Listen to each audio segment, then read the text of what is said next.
অনেকদিন ধরেই লাইমলাইটে নেই অভিনেত্রী পূজা চেরি। প্রয়োজন হলে সংসারের জন্য তিনি অভিনয় জীবন থেকেও সরে দাঁড়াতে প্রস্তুত বলে জানিয়েছেন তিনি। সম্প্রতি এক পডকাস্ট সাক্ষাৎকারে নিজের ব্যক্তিগত জীবন ও ক্যারিয়ার নিয়ে খোলামেলা কথা বলেন এই অভিনেত্রী। শোবিজে পূজার পথচলা শুরু হয়েছিল জাজ মাল্টিমিডিয়ার হাত ধরে।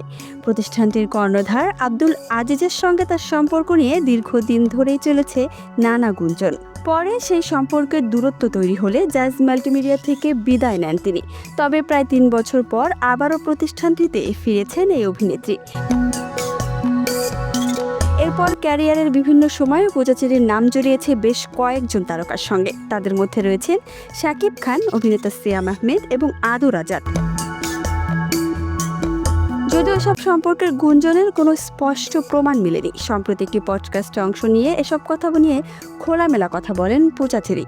তিনি বলেন, সম্পর্কের মূল্য আমার কাছে অনেক বেশি। আমি চাই না আমার সাথে ডিভোর্স শব্দটি কখনো যুক্ত হোক। পূজা আর বলেন, যদি সম্ভব হয় সংসার আর অভিনয় দুটো একসাথে চালিয়ে যাব। আর যদি প্রয়োজন হয় কোনোটা 19-20 হচ্ছে বলে মনে হয়, সেক্ষেত্রে সংসারকে বেছে নিয়ে সিনেমা থেকে বিদায় নেব। অভিনেত্রীর এই কথায় অনেকেই তাকে প্রশংসায় ভাসাচ্ছেন। Yeah.